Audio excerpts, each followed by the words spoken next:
7 super conseils pour récupérer son ex. Alors des conseils pour récupérer un ex, il y en a quand même une fournée. Mais dans cette vidéo, je me suis dit que j'allais t'en donner 7 vraiment très utiles, 7 plutôt prioritaires que je te conseille fortement de suivre si tu veux te donner toutes les chances de faire changer d'avis ton ex au sujet de votre séparation. Si aujourd'hui tu es dans une problématique que tu as du mal à débloquer seul et que c'est ce qui t'amène justement à regarder mes vidéos, à chercher des conseils, je te conseille alors fortement de t'abonner à ma chaîne puisque c'est une chaîne qui est vraiment là pour t'épauler dans cette démarche, t'aider à débloquer ta situation. Parfois vous avez des situations qui sont complètement stagnantes, alors vous avez encore des chances. Il suffit de pas grand chose pour tout débloquer et t'amener finalement à réussir à faire revenir ton ex auprès de toi. Mais faut-il encore le savoir? C'est pour ça que tu peux aussi cliquer sur la petite cloche des notifications. C'est très utile puisque ça va te permettre d'être averti à chaque sortie de nouvelles vidéos, ce qui te permet donc de ne rien louper au sujet de mes conseils, de mes astuces, même parfois des analyses que je vais te faire qui t'aideront grandement si tu veux comprendre comment réagit ton ex et pourquoi parfois aussi il agit de la sorte. En complément de cette vidéo, une fois que tu auras terminé de la voir, je t'offre la possibilité en cliquant sur un lien qui se trouve dans la description de ma vidéo d'avoir accès à une checklist de 14 interdits. C'est complètement gratuit et c'est ultra utile parce que, un peu comme dans cette vidéo, j'ai vraiment fait une checklist, mais des interdits qui sont les plus difficiles finalement à cerner. Des interdits, il y en a une tonne, mais il y en a qui sont presque trop évidents parfois, hein, c'est bien quand même de les rappeler. Mais là, dans cette checklist, c'est vraiment des choses qui peut-être même ne te sauteront pas aux yeux tout de suite, ou quand, parce que tu vas le lire, tu te diras « Ah oui, en effet, celui-ci, j'aurais pu faire cet interdit, je n'y avais pas pensé. » Donc c'est un super récap que tu pourras même coller si tu le souhaites sur ton frigo pour l'avoir à côté de toi pendant ta reconquête amoureuse et t'éviter justement les faux pas. Premier super conseil pour récupérer son ex. Privilégie de t'excuser plutôt que de te justifier. La justification dans les débuts finalement d'une reconquête amoureuse peut s'avérer dangereuse. Se justifier, c'est légitime, c'est humain, mais c'est pas maintenant que tu dois le faire. Tu auras tout le temps de le faire par la suite, quand tu auras recréé des feelings, quand ton ex sera peut-être à deux doigts de recraquer, aura envie d'ouvrir une discussion pour reparler justement de vos difficultés passées. Mais dans les débuts, si tu es là pour l'instant pour recréer du lien, pour arriver à reprendre contact, tu oublies la justification. Pourquoi? Se justifier, c'est dédramatiser finalement ce que l'autre a pu ressentir. Si demain, alors que tu es en train de m'aider pour faire mon créneau, je justifie que c'est parce que tu me faisais de grands gestes et que j'y comprenais rien, que j'ai embouti ta voiture, et bien finalement, ça va peut-être aggraver la situation. Tu vas encore plus m'en vouloir parce que tu ne veux pas, dans cette démonstration, assumer tes responsabilités, tu as besoin de déporter le problème. Dans une reconquête amoureuse, c'est pareil. Si ton ex a décidé de rompre et a des reproches à te faire, c'est qu'aujourd'hui, il n'a qu'une envie, c'est que quand même tu comprennes aussi pourquoi il a décidé de partir. Si toi, tu commences à vouloir te justifier, ça veut dire que tu minimises les reproches qu'il ou elle t'a fait. Et ça, c'est non seulement pas convaincant, mais ça ne va pas te mettre en état de grâce par rapport à ton ex. Arriver, dire à ton ex, c'est vrai, je reconnais que j'étais trop oppressant pendant la relation, trop sur ton dos, j'aurais pas dû, il aurait fallu que, mais d'un autre côté, c'est parce que cette relation à distance était compliquée pour moi à gérer. Et puis par rapport à ce que j'ai vécu dans mes relations précédentes, je ne pouvais qu'avoir ce type de comportement. Mais bon, j'ai compris, ne t'inquiète pas. Finalement, c'est dédramatiser ce que ton ex a pu ressentir à ce moment-là. Or, après une rupture, un ex a besoin surtout et d'abord de se sentir compris, de sentir une phase empathique te concernant à son égard, plutôt que d'avoir quelqu'un qui a fond les ballons pour se justifier finalement pour attraper le coup. C'est pour ça que dans les débuts d'une reconquête, et même moi dans mes coachings personnalisés, sur les premières semaines vraiment j'accentue plutôt les excuses, le fait de reconnaître, d'admettre, sans même chercher pour le moment à me justifier derrière. Deuxième super conseil, garde contact avec ton ex à tout prix. Si tu te retrouves dans une phase où tu es tendu et que tu te dis peut-être qu'il faudrait créer du silence radio pour créer un manque ou pour faire revenir mon ex, fais très attention. Tu risques de tirer une balle dans le pied. Le silence radio, c'est pas approprié dans tous les cas et pour tout le monde. Ça peut même s'avérer très dangereux. Un silence radio dans un cas de figure où ton ex t'en veut aujourd'hui, où tu n'as pas laissé une bonne image de toi, c'est juste lui donner un peu plus de temps finalement pour bien faire son deuil concernant la relation et lui permettre de t'oublier davantage puisqu'avec un silence radio, la logique, c'est qu'il n'aura plus rien pour penser à toi. On ne crée pas le manque en coupant les ponts avec quelqu'un qui a une mauvaise image. Le manque, on arrive à le créer quand c'est quelque chose qui a marqué des points dans le passé. Les vacances précédentes me manquent parce que j'ai passé de bonnes vacances. Les vacances qui finalement se sont terminées sur un moment affreux et terrible, on a perdu mes bagages, la chambre d'hôtel était atroce, bref, rien n'y était, pour me faire du bien, vont pas me manquer. Donc attention aux silences radio qui sont inappropriés selon les situations. Par contre, ce qui est certain et qui payera toujours, c'est de garder contact avec ton ex. Bien sûr, si tu dois te faire oublier après une grosse dispute, ok, c'est question de quelques jours, une semaine, allez, 10 jours. Mais après, tu dois reprendre contact. C'est impératif pour recréer du lien, pour le réapprivoiser, pour montrer à ton ex qu'aujourd'hui, il est possible à nouveau de bien vous entendre, sans même chercher forcément à le ou la reconquérir. Vois-tu, ça t'appartient, il n'est pas obligé de le savoir si tu es malin ou maline. Mais en attendant, il faut garder contact. Donc, commence pas à partir dans des histoires de je vais mettre 6 jours à répondre à un texto quand il reprend des nouvelles ou alors je mets 5 heures à chaque fois pour répondre. Tu ne peux pas le faire immédiatement, c'est légitime, tu travailles. Pas question non plus que tu sois sa merci tout le temps, mais enfin, sois quand même cohérent dans ta reconquête amoureuse. Si tu es là pour faire revenir ton ex, il va falloir quand même te donner la chance de pouvoir le faire. Tu l'auras donc compris, ce conseil est fait pour que tu mettes le doigt dessus si tu as un problème ou des hésitations aujourd'hui. Si tu hésites avec ton silence radio, que tu n'es pas vraiment convaincu de ta démarche, si tu es en train de te demander comment reprendre contact et si tu devrais finalement reprendre contact, la réponse est renseigne-toi bien dans ce cas-là, fais bien le point là-dessus parce que oui, la priorité dans une reconquête amoureuse est de garder contact à tout prix. Troisième super conseil, montre-toi convaincant. C'est bien de beau dire à ton ex que tu as compris, que tu opères des changements, que tu es devenu la meilleure version de toi-même. Mais si derrière tu ne sais pas être convaincant ou convaincante, je peux te garantir que ça ne va pas servir à grand-chose. Alors, il y a toute une vidéo à faire là-dessus et d'ailleurs, ça va être le cas, je vais en faire une.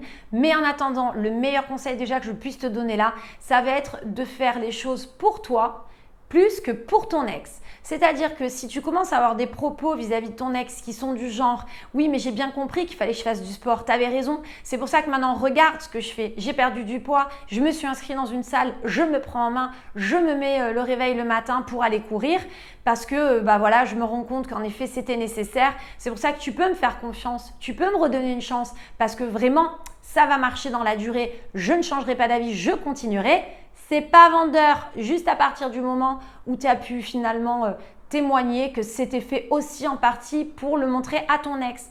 Donc, tu ne vas parler que de toi si tu veux être convaincant ou convaincante.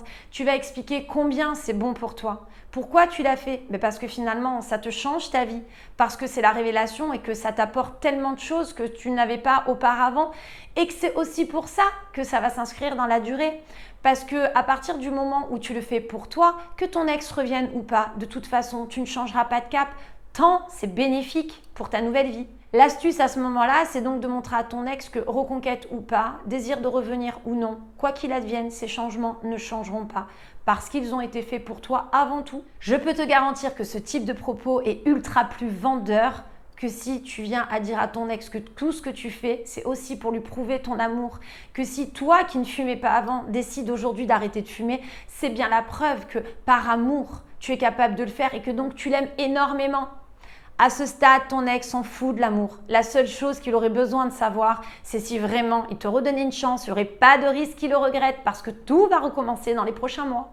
De toute façon, sur le sujet d'être convaincant ou convaincante, il y a toute une vidéo que je pourrais faire là-dessus, tant tu aurais d'astuces à te donner. C'est pour ça d'ailleurs, je t'invite à t'abonner à ma chaîne si ce n'est pas déjà fait, parce que c'est vraiment des sujets que tu risques de découvrir dans les semaines à venir. Mais en attendant, déjà, applique celle-là, tu verras le bon que tu vas pouvoir faire dans ta reconquête amoureuse pour prouver tes efforts. Quatrième super conseil et qui forcément appuie le troisième, sois crédible.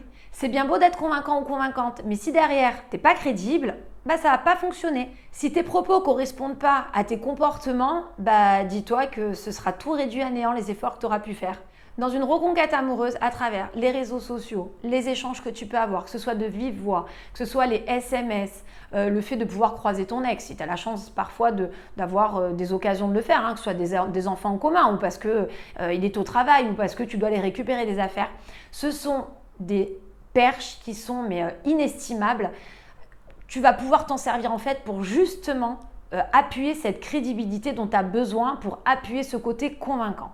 Comment? Très simple. Demain, par exemple, un ex t'a reproché d'être quelqu'un de trop nerveux, de trop impulsif. À ce moment-là, dans tes échanges, si tu continues à envoyer des SMS finalement trop serrés les uns entre les autres, c'est-à-dire tu laisses jamais respirer ton ex, que tu deviens envahissant ou envahissante, que tu sais pas t'arrêter quand tu écris des textos, que tu fais des pavés, ou que justement tu proposes un rendez-vous trop tôt alors c'était pas approprié, bref, que tu as un comportement de quelqu'un d'oppressant, de nerveux ou d'impulsif, et tu avais beau être très convaincant ou convaincante quand tu as expliqué à ton ex que tu avais pris conscience de tout ça et que tu devenais quelqu'un d'autre, finalement ton comportement est en train de prouver tout l'inverse.